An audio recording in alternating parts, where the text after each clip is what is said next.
আজকের এই ভিডিওতে আমরা একটা কনসেপ্ট, একটা প্রবলেম আমাদের চারপাশে সোশ্যাল মিডিয়াতে ঘোরাঘুরি করছে, একটা প্রোটেস্ট দেখা দিচ্ছে চারিদিকে, ঠিক আছে? সেটা হচ্ছে ওয়াকফ বিল, যেটা অ্যাক্ট হয়ে গেছে বর্তমানে, তার বিরোধিতা, ঠিক আছে? ওয়াকফ অ্যাক্টের এগেনস্টে এত বেশি প্রোটেস্ট চলছে, কিন্তু আমরা অনেকেই হয়তো ওয়াকফ বিল সম্পর্কে, ওয়াকফ যে অ্যাক্টটা হয়েছে তার সম্পর্কে আমরা কী করি এখন পর্যন্ত অবগত নয়, আমরা ভালো করে জানি না, ঠিক আছে?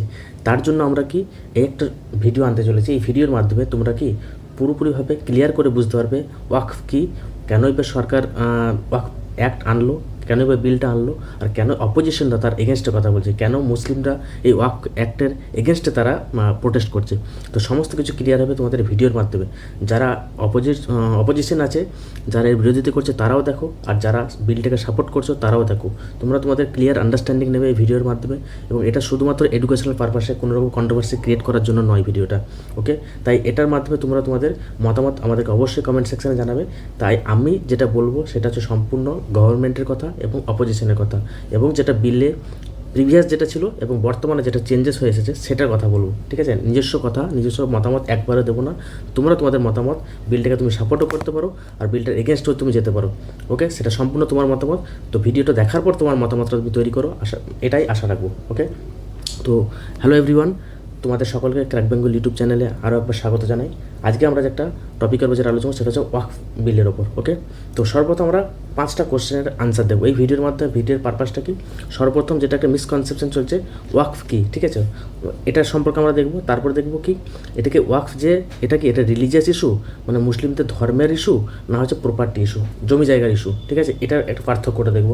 তারপরে কি দেখব, নন মুসলিম, কোনো যদি নন মুসলিম থাকে তারা কি এই ওয়াকফের এখানে এই প্রপার্টিতে তারাও কি ডোনেট করতে পারে, তারাও কি দান করতে পারে, সেটার কোশ্চেনটাও এখানে কি এই ভিডিওর মাধ্যমে অ্যাড্রেস হয়ে যাবে। তারপর কি দেবো, যে আমাদের সরকার, আমাদের বিজেপি সরকার, এনডিএ সরকার যেটা বলছে, তারা ওমেনদেরকে অনেক বেশি রিপ্রেজেন্টেশন দিচ্ছে, তারা ওমেনদেরকে কি মহিলাদেরকে অনেক বেশি সম্মান দিচ্ছে। তার জন্য এই বিলে তার মেয়েদের জন্য একটা কি, মুসলিম মেয়েদের জন্য একটা কি করা হয়েছে, তোমার সেকশন রাখা হয়েছে। কারণ কি, তারা ওমেন রিপ্রেজেন্টেশন আরও বাড়াতে চায়। তো সেটার সত্যতারাও দেখব, সেটা তারা কতটা কী করেছে। এবং তারপরে যেটা দেখব, যে কোশ্চেনটা, সেটা হচ্ছে আর ওয়াকফ প্রপার্টিজ ডোনেটেড অর অ্যাকোয়ার্ড, মানে যে ওয়াকফ যে প্রপার্টিগুলো আছে এগুলো কি মানুষকে, সাধারণ মানুষকে দান করেছে, না এটা কি ওয়াকফ যে বোর্ডের ওপর যেটা অ্যালিগেশন লাগে তারা কি অ্যাকোয়ার করে নিয়েছে, তারা কি জোরপূর্বক নিয়ে নিয়েছে। তো এই 5টা কোশ্চেনের তোমরা অ্যাড্রেস দেখতে পাবে এই ভিডিওর মাধ্যমে। এবং কি যে বিলটা পরিবর্তন, যে বিলটা হয়েছে বিফোরের কি, আগে কি ছিল বিলটা,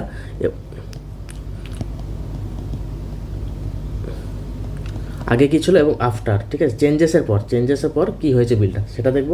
এবং আমরা কি অপোজিশন যেটা আছে তাদের মতামত দেবো, এবং গভর্নমেন্ট কী বলতে চাইছে তাদের মতামত দেবো। সমস্ত মতামত, সমস্ত কিছু এই একটা ভিডিওর মাধ্যমে তোমরা কি সলিউশন পাবে, ওকে? চলো শুরু করা যাক। তো প্রথমে যেটা দেখবো আমরা, সেটা হচ্ছে ওয়াকফ কী, ওয়াকফ জিনিসটা কি। ইসলাম ধর্মে একটা কথা আছে, তার নামটা হচ্ছে, সেটা হচ্ছে কি সদকায়ে কনসেপ্ট আছে, সেটা হচ্ছে সদকায়ে জারিয়া। সদকায়ে জারিয়া বলতে কি, কোনো কিছু জিনিস যেটা আমরা মানে ওপরওয়ালার নামে বা আল্লাহর নামে বা গডের নামে কোনো জিনিস যদি দান করে দেওয়া হয়, ঠিক আছে, সেটার জন্য কি, সেটাকে কী বলে, সদকায়ে জারিয়া, ওকে? তো সেরকমই হচ্ছে ওয়াকফের কনসেপ্টটা সেটাই। কোনো মানুষ, কোনো মুসলিম বা যে কোনো মানুষ, কোনো রিলিজিয়াস পার্সপেক্টিভে বা পারপাসে বা চ্যারিটেবল পারপাসে যখন তার সম্পত্তি, তার টাকা পয়সা, তার সম্পত্তি, তার টাকা পয়সা কি জমি জায়গা যদি কোনো ডোনেট করে দেয়, যদি কি গডের উদ্দেশ্যে বা আল্লাহর উদ্দেশ্যে, ঠিক আছে, সেটাকে কি বলা হয়, সেটাকে বলা হয় তোমার ওয়াকফ, ঠিক আছে? আর যে দান করে তাকে বলে ওয়াকিফ। তাহলে যে সম্পত্তিটা দান করা হলো সেটাকে বলে ওয়াকফ, যে দান করে তাকে কি বলে, তাকে বলে ওয়াকিফ, ঠিক আছে? যে সম্পত্তিটাকে বলে ওয়াক, যে দান করে তার নাম হচ্ছে, তাকে কি বলে, তাকে বলা হয় ওয়াকিফ, ওকে? এরপর যে সম্পত্তিটা দান করে দেওয়া হবে, সেই সম্পত্তিটা হয়ে যাবে পার্মানেন্ট নেচার। মানে কি, ওয়ান্সে ওয়াক অলওয়েজ ওয়াক, মানে তুমি যে জমিটা, তুমি যে প্লটটা তুমিও দান করে দিলে, চ্যারিটেবল পারপাসের জন্য দান করে দিলে, সেটা কি পার্মানেন্ট নেচার। মানে তুমি যখন যদি দান করে দাও, সেটা কি পরবর্তীকালে তুমি কি আর পুনরায় ক্লেম করতে পারবে না, আর কি করতে পারবে, সেটাকে কি আর ফিরিয়ে নিতে পারবে না, ওকে? বুঝতে পারা গেল? তাহলে ওয়াকফে আমরা কোনো জমি আমি দান করলাম, এবং দান করার পর সেই জমিটাকে আমি আর ফিরিয়ে নিতে পারবো না, ওকে? সেই জন্য এটাকে বলে ওয়ান্সে ওয়াক অলওয়েজ ওয়াক, ওকে? এরপর যেটা দেখব, এই যে সম্পত্তিগুলো আছে, এই যে প্লটগুলো আছে বা এই জায়গা আছে, বা তোমার বাড়ি আছে, ঘর আছে, যত বা সাপোজ পুকুর আছে, বা যে কোনো জায়গা আছে ওয়াকফের, একে কন্ট্রোল করার জন্য, এই যে জমি জায়গাগুলো কন্ট্রোল করার জন্য, এই প্রপার্টিগুলো কন্ট্রোল করার জন্য একটা বডি তৈরি হয়, তার নামটা কি হচ্ছে ওয়াকফ বোর্ড, সেটা কী হচ্ছে ওয়াকফ বোর্ড। প্রতিটা স্টেটেই আছে এই বোর্ডটা, ঠিক আছে।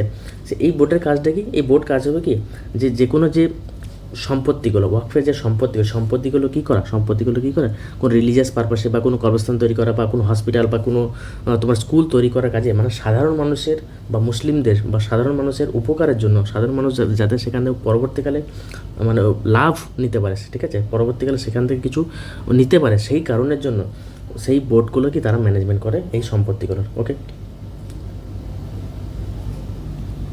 তো আমরা দেখলাম যে ওয়াকফ বোর্ড কী করে, সেই সম্পত্তিগুলো ম্যানেজ করে। তো ম্যানেজ কার মাধ্যমে করে, তার জন্য কি একজনকে অ্যাপয়েন্ট করা হয়, তাকে বলে মোতাওয়াল্লি। প্রতিটা জায়গাতে, প্রতিটা এরিয়াতে কি একটা মোতাওয়াল্লিকে অ্যাপয়েন্ট করে, ঠিক আছে। অ্যাপয়েন্টটা কে করে, ওয়াকফ বোর্ড, ওয়াকফ বোর্ড, ঠিক আছে।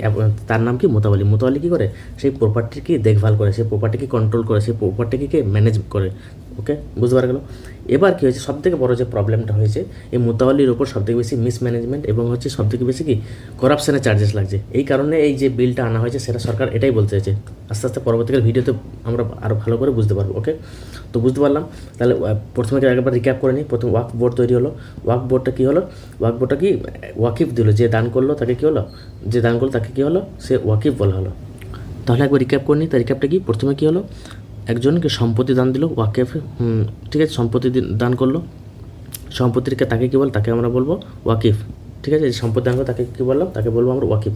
তো ওয়াকিফ কী করলো, সেটা এই যে সম্পত্তিগুলো, প্রপার্টি কী, ওয়াকফ বোর্ড কী করলো, সম্পত্তিটাকে কী করলো, ম্যানেজ করবে। কার মাধ্যমে, মোতাওয়াল্লির মাধ্যমে। ওকে, এতদূর পর্যন্ত আমরা পুরোপুরি ক্লিয়ার হলাম। এরপর যেটা দেখবো সেটা হচ্ছে এই যে মোতাওয়াল্লির কাজটি কি, সেটাকে কি, এই যে ল্যান্ড আছে, ল্যান্ডকে কী করবে, কন্ট্রোল করবে, ম্যানেজমেন্ট করবে, কিন্তু কি সেল বা ট্রান্সফার করতে পারবে না। মানে নিজের ফায়দার জন্য, নিজের কাজের জন্য মোতাওয়াল্লি কোনো রকমভাবে এই ল্যান্ডটাকে, এই জমিটাকে বা যে কোনো প্রপার্টিকে, ওয়াকফের যে প্রপার্টি আছে সেই প্রপার্টিগুলোকে কী করতে পারবে না, বিক্রি করতে পারবে না এবং কি ট্রান্সফার মানে অন্য কাউকে দিয়ে দিতে পারবে না। ওকে, এই সাপোজ একটা এরিয়া আছে, একটা যে ল্যান্ড আছে, এই ল্যান্ডটা সরকার মানে ওয়াকফ বোর্ড কী করলো, কোনো একজনকে প্রাইভেট কোম্পানিকে ভাড়া দিল। সেই প্রাইভেট কোম্পানি সেখানে কি ইন্ডাস্ট্রি করলো। সেই ইন্ডাস্ট্রি করার পর এই যে রেভিনিউ, এখান থেকে যে রেভিনিউটা জেনারেট হবে, এখান থেকে যে রেভিনিউ, যে টাকা পয়সাটা জেনারেট হবে, সেই টাকা পয়সাটা কী করবে, ওয়াকফ বোর্ড কী করবে, আবার কী করবে, মুসলিমদের জন্য রিলিজিয়াস এবং চ্যারিটেবল পারপাসে কী করবে, সেই টাকাটাকে কী করবে, আবার পরিচালনা করবে। ওকে, সেই টাকাটা সাধারণ মানুষের জন্য, মুসলিমদের জন্য এবং রিলিজিয়াস পারপাসের জন্য সেই টাকাটাকে আবার কাজে লাগাবে। ওকে, এবং এই যে ওয়াকফ বোর্ডগুলো আছে, এই বোর্ডগুলোকে চালানোর জন্য তো টাকা পয়সা দরকার। তো যে টাকাটা, ইনকামটা জেনারেট হবে, যে টাকাটা এই যে এরিয়ার থাকে, এই প্রপার্টি থেকে যে টাকাটা জেনারেট হবে, যে রেভিনিউটা জেনারেট হবে, তার 7% কোথায় যাবে, এই বোর্ডের কাছে যাবে। বোর্ড নিজস্ব ম্যানেজমেন্ট চালানোর জন্য, বোর্ডটাকে চালানোর জন্য 7% ইনকাম কী করবে, বোর্ড সেখান থেকে নেবে এবং বাকি টাকাটা কী হবে, মুসলিমদের জন্য রিলিজিয়াস এবং চ্যারিটেবল পারপাসের জন্য সেটা কী করা হবে, ইউজ করা হবে। ওকে, তো এতদূর পর্যন্ত বুঝতে পারা গেল। এরপর যেটা দেখব, তাহলে প্রথমে দেখলাম মোতাওয়াল্লি কী করলো, ওয়াকফ বোর্ড কী করলো, মোতাওয়াল্লিকে নিযুক্ত করলো। মোতাওয়াল্লি কী করবে, সেটাকে কি ম্যানেজমেন্ট করবে। এরপর এটা হচ্ছে স্টেট লেভেলে স্টেট ওয়াকফ বোর্ড আছে। ওকে, সেন্ট্রাল লেভেলে আছে ওয়াকফ কাউন্সিল আছে। তাহলে স্টেট লেভেলে কী দেখলাম আমরা, এটা হচ্ছে স্টেট লেভেল। আর সেন্ট্রাল লেভেলে কী দেখলাম, সেন্ট্রাল লেভেল ওয়াকফ কাউন্সিল দেখলাম। এবং এখানে একটা আছে ওয়াকফ ট্রাইব্যুনাল কী করে, কোনো কেস, এই প্রপার্টি রিলেটেড কোনো ওয়াকফের কোনো প্রপার্টি রিলেটেড ইস্যু কে দেখে, সেটা দেখো যে তোমার ওয়াকফ ট্রাইব্যুনাল দেখে। ওয়াকফ ট্রাইব্যুনালের কাজকে আগে আমরা পরবর্তী ভিডিওতে আস্তে আস্তে দেখবো। ওকে, এরপর প্রথমে এই যে ওয়াকফ, যে এখন যে আমাদের বিলটা এসেছে 2025 সালে, এটা কি এখন থেকে নয়, এটা এসেছে ইংরেজদের আমল থেকে। 1913 সালে প্রথম এসেছিল, তারপর 1954 সালে এবং তারপর 1995 সালে। 1995 সালে কি বিজেপি প্লাস কংগ্রেস দুটো গভর্নমেন্ট কি মিলিতভাবে কি ওয়াকফ একটা পাস করেছিল 1995 সালে। তাহলে এত পর্যন্ত ক্লিয়ার হলো। এরপর যেটা দেখবো, সবথেকে ইম্পর্ট্যান্ট যে পরিবর্তনটা, এতদিন পর্যন্ত কি বিজেপি গভর্নমেন্ট এবং কি কংগ্রেস গভর্নমেন্টের মতামত এক ছিল ওয়াকফ বোর্ডকে নিয়ে, কিন্তু 2005 সালের পর থেকে এই মতামতটা, এই যে আজকের যে আমরা বিলটাকে দেখতে পাচ্ছি বা 2013 সালে যে বিলটা পাস করা হয়েছিল, তার পরিবর্তন এসেছিল 2005 সালে একটা কমিটি ছিল, সাচার কমিটি। এই সাচার কমিটির যে রিপোর্টের পর থেকে কি ওয়াকফের উপর এত বেশি সরকারের নজরদারি। কীভাবে, কারণ কি সাচার কমিটিকে নিয়োগ করা হয়েছিল মুসলিমদের কি সোশিও ইকোনমিক এবং এডুকেশনাল, যে মুসলিমরা পিছিয়ে আছে, এর কারণটা, এই রিজনটা কি, মুসলিমের যে সোশিও ইকোনমিক এডুকেশনালি যে মুসলিমরা পিছিয়ে আছে সেটাকে দেখার জন্য সাচার কমিটিকে নিয়োগ করা হয়েছে 2005 সালে। সাচার কমিটি কী করে, ওখানে একটা বিশেষ ক্লজ ছিল যেখানে বলেছে status and potential of Waqf properties. এর মাধ্যমে কী বলে, সাচার কমিটি একটা শকিং জিনিস বের করে। সেটা কি বলে, সাচার কমিটি বলে যে 4 লাখ রেজিস্টার্ড ওয়াকফ কী আছে, তো সম্পত্তি আছে আমাদের অল ওভার ইন্ডিয়াতে। তার মধ্যে 6 লাখ একর কী আছে, টোটাল এরিয়া রেজিস্টার্ড আছে 4.9 লাখস, আর হচ্ছে টোটাল এরিয়া কত, 6 লাখ একর। তার মধ্যে যার মার্কেট ভ্যালু হচ্ছে 1.2 লাখ করোড়, মানে 1.20 লাখ করোড় হচ্ছে কি হচ্ছে তোমার মার্কেট ভ্যালু এটা।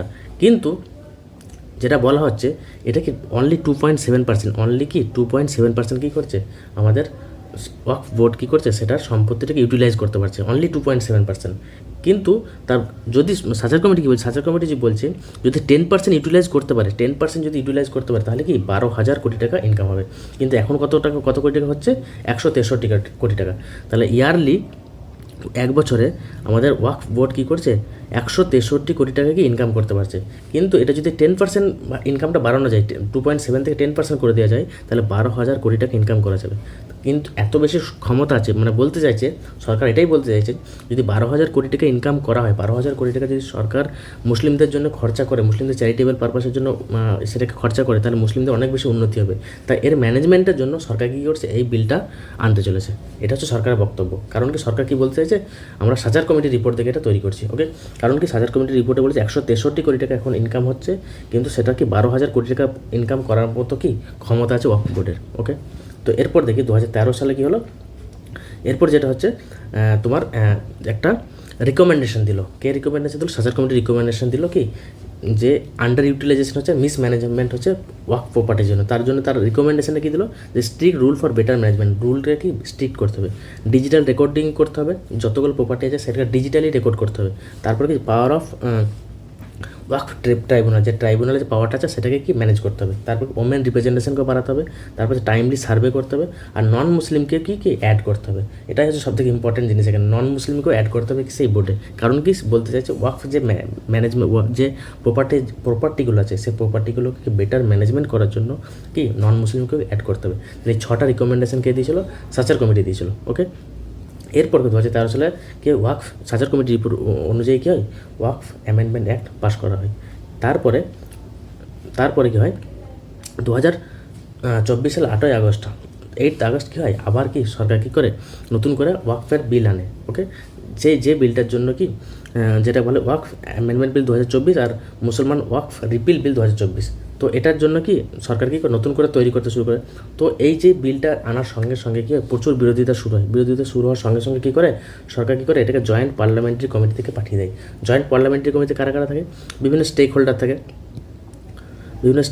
থাকে, তারপরে কী থাকে, বিভিন্ন এক্সপার্ট থাকে, ল এক্সপার্ট যারা, বিভিন্ন তারপরে স্কলার থাকে, সবাইকে নিয়ে কি একটা মতামত তৈরি হয়, এবং মতামত জয়েন্ট পার্লামেন্টারি কমিটি সেটাকে দেখে এবং ক্লজটা তৈরি করে এবং বিলটা তৈরি করে। তারপরে কি হয়, 2025 সালে কি আমাদের 30 জানুয়ারি কী করে সে পেশ করে, এবং কি ওয়াকফ যে বিলটা এখন কি আবার পাস করে যায়। ওকে, এরপর সবথেকে যেটা ইম্পর্টেন্ট জিনিস দেখবো, controversial part of the act. এই যে আমরা একটা দেখছি, এর মধ্যে সবথেকে কন্ট্রোভার্সিয়াল পার্ট কোনটা, মানে এত দূর পর্যন্ত আমরা বুঝতে পারলাম যে সাচার কমিটি কী করেছে, সাচার কমিটি রিকমেন্ডেশন দিচ্ছে, এবং রিকমেন্ডেশন দেওয়ার পর সরকার যে নতুন বিলটা এনেছে এর মধ্যে কন্ট্রোভার্সিটা কেন তৈরি হলো, এর আগে কেন তৈরি হয়নি। এর আগে 2013 সালে পাস হয়েছিল, এত বেশি হাঙ্গামা হয়নি, কিন্তু এখন কেন হাঙ্গামাটা হচ্ছে, এবার আমরা ভালো করে বুঝবো। তো এখান থেকে ভিডিওটা ভালো করে দেখবে, তাহলে ভালো করে ক্লিয়ারলি তোমরা বুঝতে পারবে যে সরকার কী এনেছে এবং আগে কী ছিল, আর সরকার এখন পরবর্তীকালে কী পরিবর্তন এনেছে, এবং সেখানে অপোজিশন কী করছে, তার বিরোধিতা কেন করছে। ওকে, তো সর্বপ্রথম যে পরিবর্তনটা এনেছে, আগে কি হচ্ছে, কোনো নন মুসলিম কী করতো, কোনো নন মুসলিম চাইলে কী করতে পারো, তার জমিটাকে ওয়াকফ প্রপার্টিতে কী করতে পারতো, দিয়ে দিতে পারতো। কিন্তু এখন কি বলা হয়েছে, নতুন এটা ছিল পুরাতন, এটা হচ্ছে বিফোর। ওকে, আফটার কী হলো, এই যে বিলটা আসার পর হয়ে গেল যে কোনো নন মুসলিম দিতে পারবে না। কারা দিতে পারবে, only practising Islam for 5 years, 5 বছর ধরে কোনো মুসলিম যে ইসলাম প্র্যাকটিস করছে সেই একমাত্র ওয়াকফ প্রপার্টিতে তার জমি দান করতে পারবে। ওকে, তাহলে এখানে বিরোধী পক্ষ অপোজিশনরা কী বলছে, যে অপোজিশনরা বলছে যে কীভাবে বোঝা যাবে যে কে 5 বছর ধরে ইসলাম প্র্যাকটিস করছে না করছে? তার জন্য তাহলে কোনো রকম লিঙ্ক করতে হবে, আধার লিঙ্ক করতে হবে, আবার দেখতে হবে এখানে কোনো ডকুমেন্ট করতে হবে যে কে 5 বছর ধরে ইসলাম প্র্যাকটিস করছে কি করছে না। তো এখানে একটা অপোজিশনদের বক্তব্য হচ্ছে এটা। তাহলে এখানে কে 5 বছর ধরে ইসলাম প্র্যাকটিস করছে কী করে বোঝা যাবে? তো এখান থেকে এখানে বোঝা যায় clear divide and rule policy চলছে। এখানে কী করছে? ডিভাইড অ্যান্ড রুল পলিসি চলছে, মানে ডিভাইড করে দাও, হিন্দু মুসলিম এখানে একটা ডিভিশন চলছে। কারণ আগে কী করতো, নন মুসলিমরা কী করতো, সেখানে প্রপার্টি দান করতে পারতো, কিন্তু এখন আর কি নন মুসলিমরা করতে পারবে না, এখন শুধুমাত্র মুসলিমরা করতে পারবে এবং যারা 5 বছর ধরে প্র্যাকটিস করছে।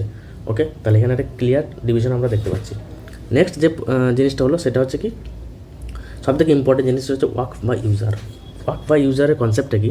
সাপোজ আমার পূর্বপুরুষ কোনো একটা জমি, কোনো একটা জায়গা দিয়ে গেছে, কোনো একটা জায়গার মধ্যে সেখানে একটা মসজিদ তৈরি হয়েছে, সেখানে কোনো একটা মসজিদ তৈরি হয়েছে। ওকে, সেখানে কোনো একটা মসজিদ তৈরি হয়েছে।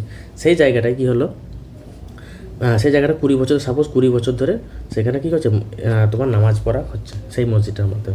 তো কী হলো, আজকে আমি এসেছি, আমার পূর্বপুরুষ দিয়ে গেছে জায়গাটা, আজকে আমি এসে বলছে এই জায়গাটা কী করবে, জায়গাটা আমার নামে ডকুমেন্ট আছে, আমার এই জায়গাটা আমার। কিন্তু আমাদের আগেই বলে দেওয়া হয়েছে যে ওয়াকফের যে নিয়ম অনুযায়ী ওয়ান্স এ ওয়াকফ অলওয়েজ ওয়াকফ, মানে কোনো জমি যদি ওয়াকফে দিয়ে দেওয়া হয় সেই জমিটা কি ওয়াকফেরই হয়ে যায়, আমরা সেটাকে ক্লেম করতে পারবো না। ওকে, বুঝতে পারা গেল? তো এই জিনিসটাকে কি সরকার পরিবর্তন করে দিয়েছে। এই জিনিসটা সরকার পরিবর্তন করে দিয়ে কী বলেছে, যে অ্যামেন্ডমেন্টের মাধ্যমে কী বলেছে, যে ভেরিফিকেশন অফ ওনারশিপ, জানলে ল্যান্ড রেকর্ড দেখতে হবে। এরপর কী হবে, এরপর হবে ল্যান্ড রেকর্ড দেখবে, রেকর্ড যার নামে আছে। সরকার বলতে চাইছে রেকর্ড যার নামে, রেকর্ড যদি আমার নামে আছে, জমিটার মালিক হচ্ছে আমি, তাহলে কি ওয়াকফ বোর্ড কী করতে পারবে না, সেই জায়গাটাকে কী করতে আর ক্লেম করতে পারবে না। তাহলে বুঝতে পারা গেল?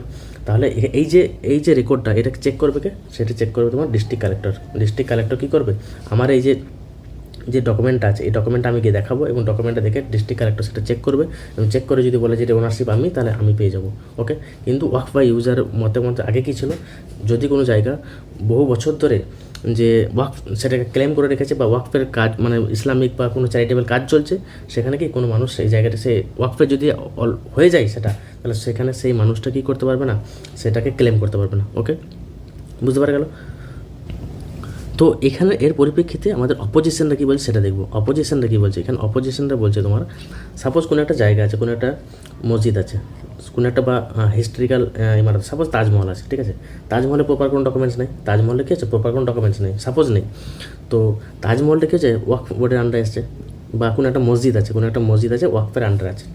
তো সরকার কী করবে, দেখবে এই যে জায়গাটা ওয়াকফের আন্ডারে আছে, এর কি কোনো রেকর্ড আছে কিনা। যদি রেকর্ড না থাকে, তাহলে সেটাকে কী করে দিলো, গভর্নমেন্ট আন্ডারে চলে গেলো। তো গভর্নমেন্ট সেটা মসজিদটা রাখতে পারে, ধ্বংস করে দিতে পারে। ওকে, বুঝতে পারা গেলো? বা যদি কেউ মন্দির ক্লেম করে আগে থেকে, যেমন যেটা হচ্ছে জ্ঞানবাপী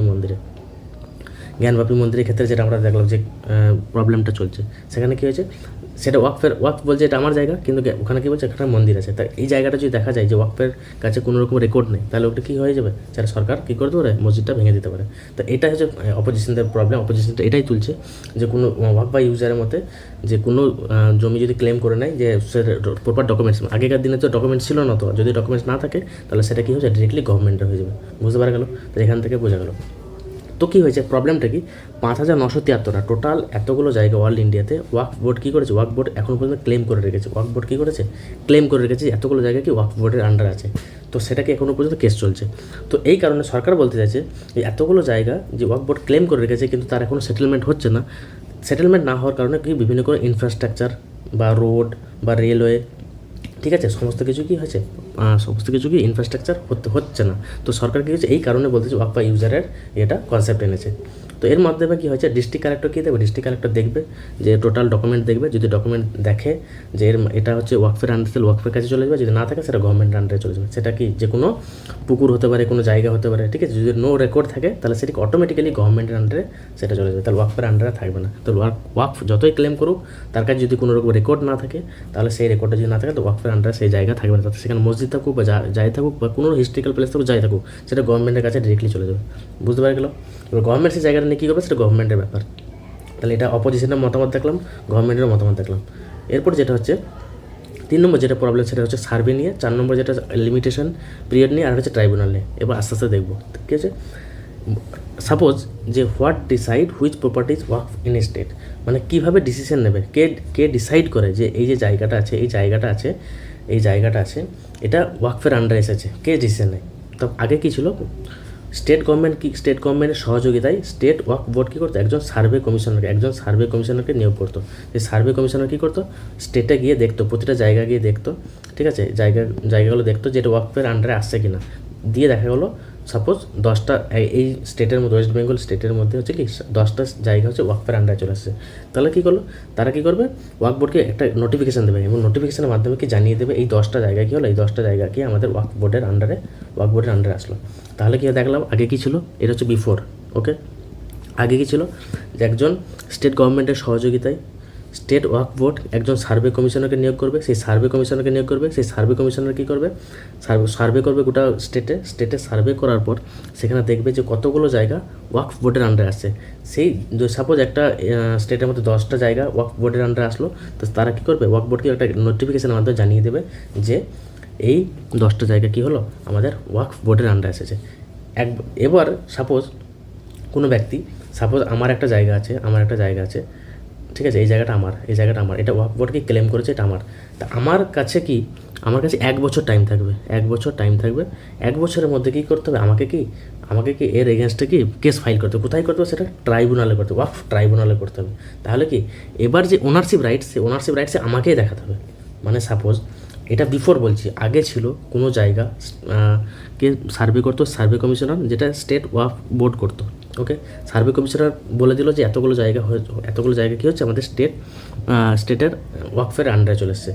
এবার যদি আমার কোনো একটা জায়গা ওয়াকফের আন্ডারে ওয়াকফ ক্লেম করে নিল, কিন্তু আমার কাছে প্রপার ডকুমেন্ট আছে, তো তার জন্য আমার কাছে 1 বছর টাইম থাকবে। 1 বছরের মধ্যে যদি আমি সাপোজ নোটিফিকেশন দেখলাম আমি 1 বছরের মধ্যে, তাহলে কি আমি কী করব, ওয়াকফ ট্রাইব্যুনালে যাবো এবং গিয়ে দেখাবো রেকর্ডটা যেটা আমার জায়গা, তার মধ্যে কেস চলবে। তো বেশিরভাগ ক্ষেত্রে সেই মানুষটা হেরে যেত, কারণ কি ট্রাইব্যুনালে জিততো, কারণ ওখানকার তাদের নিজস্ব লোক বসে। এটা সরকারের ক্লেম, আমার কথা বলছি না, সরকারের ক্লেম।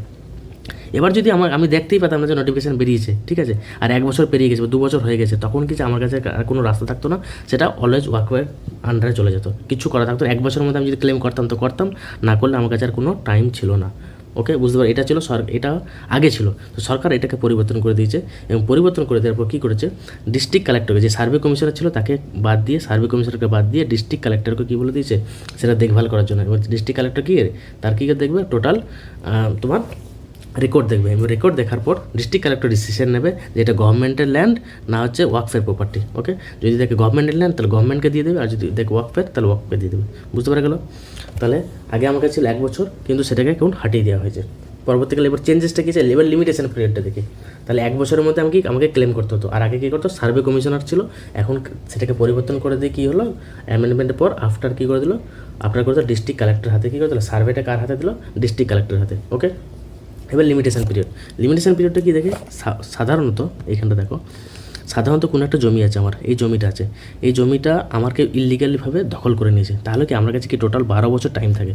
আমার কোনো একটা জায়গা যদি ইললিগালভাবে কেউ অকুপাই করে নেয়, তাহলে আমার কাছে টোটাল 12 বছর টাইম থাকে।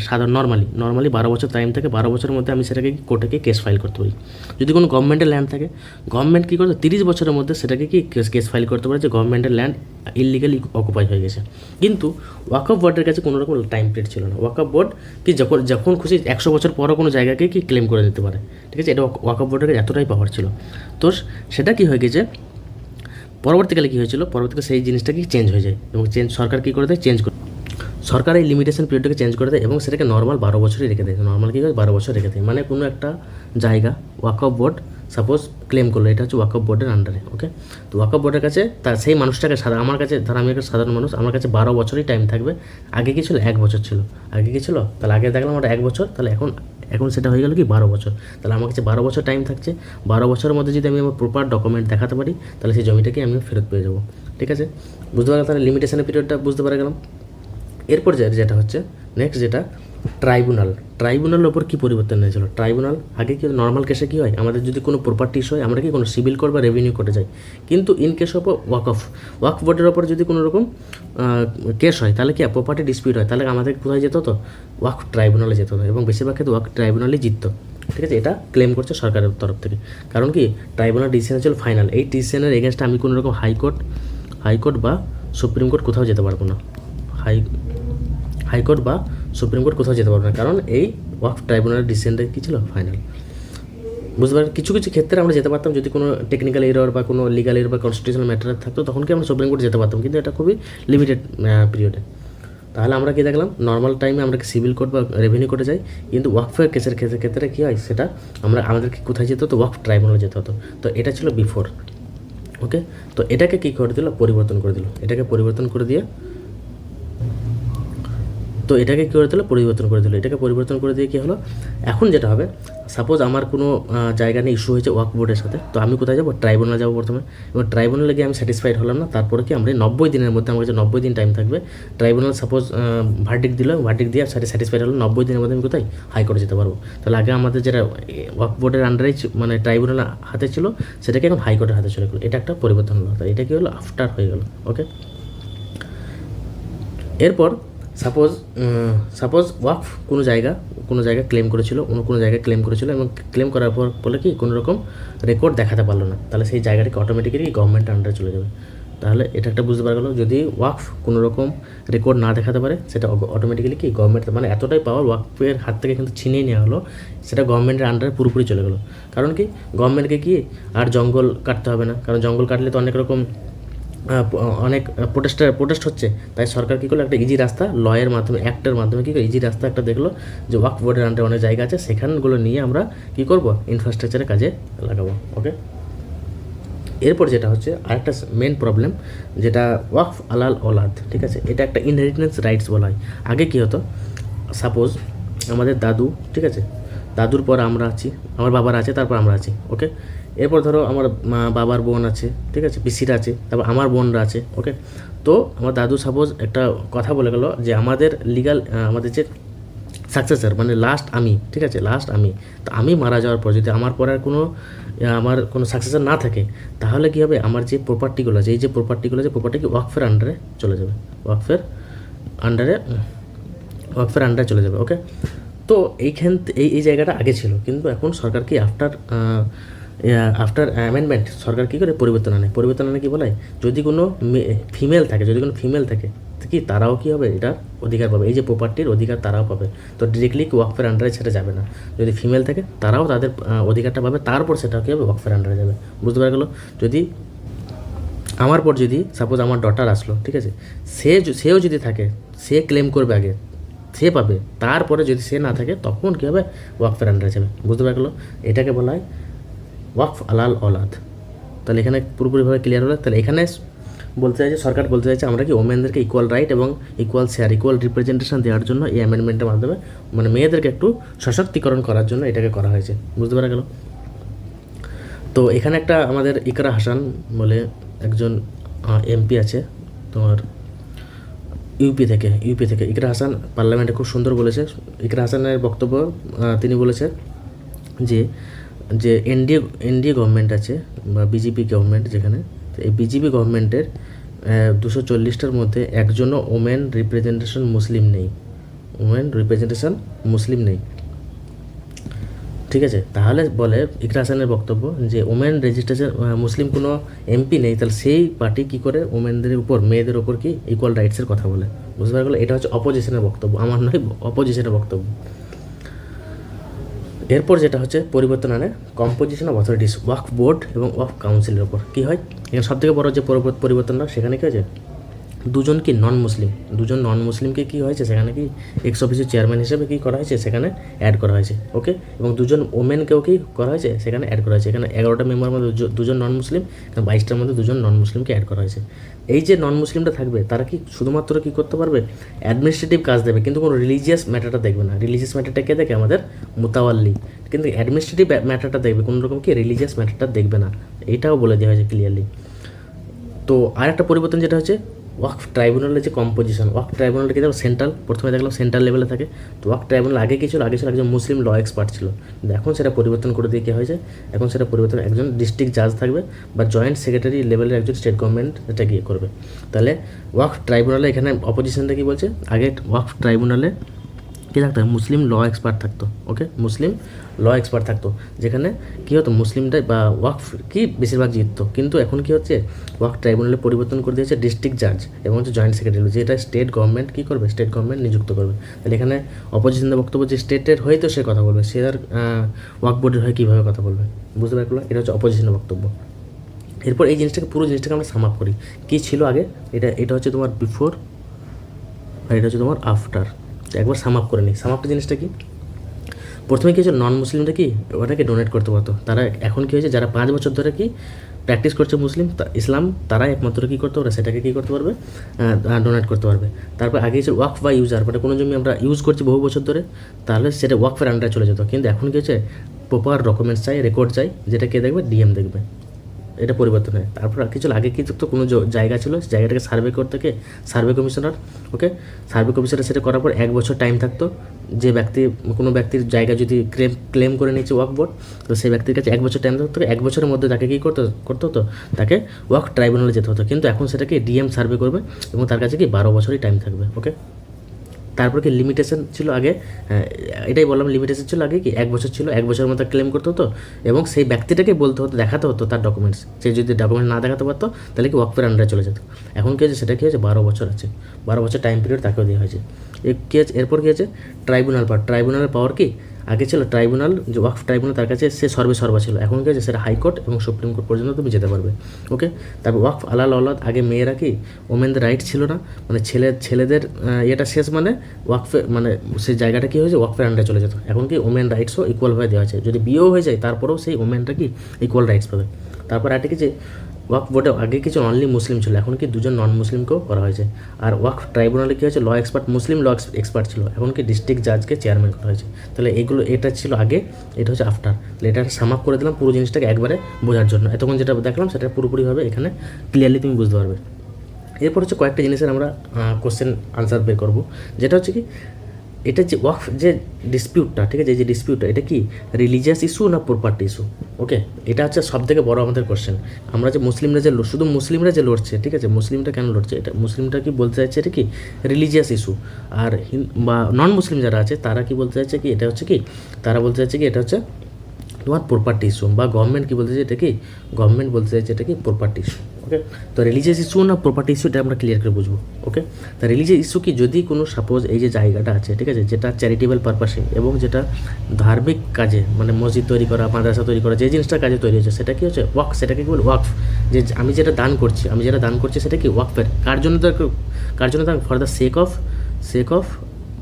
অফ গড, ঠিক আছে, for the sake of god. সেই কারণে কী হচ্ছে, এটা কি ওয়াকফটা কী হচ্ছে, এটা হচ্ছে রিলিজিয়াস ইস্যু।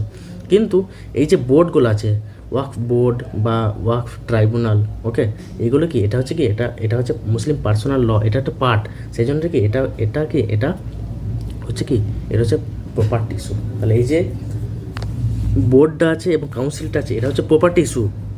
কিন্তু যে জায়গাটা দান করা হচ্ছে, ঠিক আছে, কার জন্য, for the sake of god, তার মানে ওপরওয়ালার জন্য, আল্লাহর জন্য, সেই জন্য সেটাকে কী বলে, রিলিজিয়াস ইস্যু। তাই এটা দুটো ইস্যু মিলিতভাবে এটা হচ্ছে দুটো ইস্যু। ওকে, এরপর যেটা আমরা দেখবো সেটা হচ্ছে গভর্নমেন্ট ইন্টারফেয়ার কেন করছে। কারণ আমরা তো জানি আমাদের সেকুলার কান্ট্রি, গভর্নমেন্ট কোনো রকমভাবে ইন্টারফেয়ার করতে পারে না। তো গভর্নমেন্ট কেন শুধুমাত্র মাইনরিটির ওপর করছে, কেন মেজরিটির ওপর কেন করছে না, মেজরিটি যে ধার্মিক আছে তাদের ওপর কেন করছে না, শুধু মাইনরিটির ওপর কেন করছে। তো এটাও আমরা এক্সাম্পলের মাধ্যমে দেখে নেব। তো কী হচ্ছে, শ্রী ভেঙ্কটেশ্বর টেম্পল আছে তিরুপতিতে। এই যে তিরুপতি কোথায় আছে, অন্ধ্রপ্রদেশ। এখানে কি বেশিরভাগটাকে দেখবো, বেশিরভাগটা কি এখানে স্টেট গভর্নমেন্ট চালনা করেছে। ওকে, যেমন দেখবো একটা সাপোজ আদার রিলিজিয়াস, এখানে আমরা একটা পার্থক্য করব, যে আদার রিলিজিয়াস ইনস্টিটিউট এবং হচ্ছে আমাদের ওয়াকফ প্রপার্টি কে চালনা করে। তাহলে দেখছি ওয়াকফ প্রপার্টিকে চালনা করতো ওয়াকফ বোর্ড এবং ওয়াকফ কাউন্সিল, কিন্তু কি আদার রিলিজিয়াস ইনস্টিটিউশনকে করতো ম্যানেজমেন্ট করতো স্টেট গভর্নমেন্ট। ওকে, এখানে যদি ডিসপিউট হতো ওয়াকফ ট্রাইব্যুনালে যেতে হতো, এখানে যদি ডিসপিউট হতো কোথাও হাইকোর্টে যেতে হতো। এখানে কি ওয়াকফকে কেন ওয়ান্স ওয়াকফ এটাকে কোনো রকম ট্রান্সফার করা যাবে না। ওকে, কিন্তু এখানে কি রকম, এখানে ট্রান্সফার করা যাবে, সাম রেস্ট্রিকশন আছে কিন্তু ট্রান্সফার করা যাবে। এখানে লিমিটেশন পিরিয়ড ছিল কত, 1 বছর, এখানে কত বছর, এখানে 12 বছরই ছিল। তো দেখা যাচ্ছে যে আদার ইনস্টিটিউশন যেগুলো ছিল, আদার রিলিজিয়াস ইনস্টিটিউশন, সেগুলো কি সরকার কী করে, গভর্নমেন্ট কি কন্ট্রোল করতো, কিন্তু ওয়াকফ প্রপার্টিকে কি গভর্নমেন্ট কি কতটা কন্ট্রোল করতে পারতো না। কিন্তু এর সত্যতা আর একটু ভালোভাবে দেখি, যেমন হচ্ছে শিখ গুরুদ্বারা অ্যাক্ট, ঠিক আছে, এখানে কী হয়, এখানে দেখেন, এখানে লেখা আছে দেখো, all members of the board require to be Sikh. কিন্তু এখন যেটা পরিবর্তন করে দেওয়া হয়েছে, যেটা অপোজিশনটা বলছে যে শুধুমাত্র মুসলিমদের ওয়াকফ বোর্ডের ওপরে কেন, ওয়াকফ বোর্ডের ওপরে কেন, সেখানে নন মুসলিমকে কেন করা হয়েছে, এখানে কেন মুসলিম করা হবে না। যেমন দেখো এখানে কর্ণাটক হিন্দু রিলিজিয়াস ইনস্টিটিউশন, এখানে দেখো, এখানে বলছে all members of the Rajya Sabha must be Hindu. Okay, তো এখানে হচ্ছে অপোজিশনটা এটাই বলতে চাইছে যে ওয়াকফ বোর্ডের ওপর কেন করা হবে। কিন্তু আবার অন্ধ্রপ্রদেশে এখানে দেখা যাচ্ছে 21টার মধ্যে 13 জনকে হতে হবে, ওই 21 জনের মধ্যে 13 জনকে হিন্দু হতে হবে, বাকি জনকে না হলেও চলবে। ওকে, এখানে দেখা যাচ্ছে all members executive committees must be Sikh. ঠিক আছে, এখানে দেখো all executive officer must be Hindu. ঠিক আছে, এখানে আবার দেখো executive officer who public servants must be Hindu. তাহলে এখানে মুসলিমটা এবং হচ্ছে অপোজিশনটা বলতে চাইছে এখানে কেন নন মুসলিমদেরকে অ্যাড করা হলো। তো এটা নিয়ে একটা বিশাল বড় ইস্যু হয়েছে।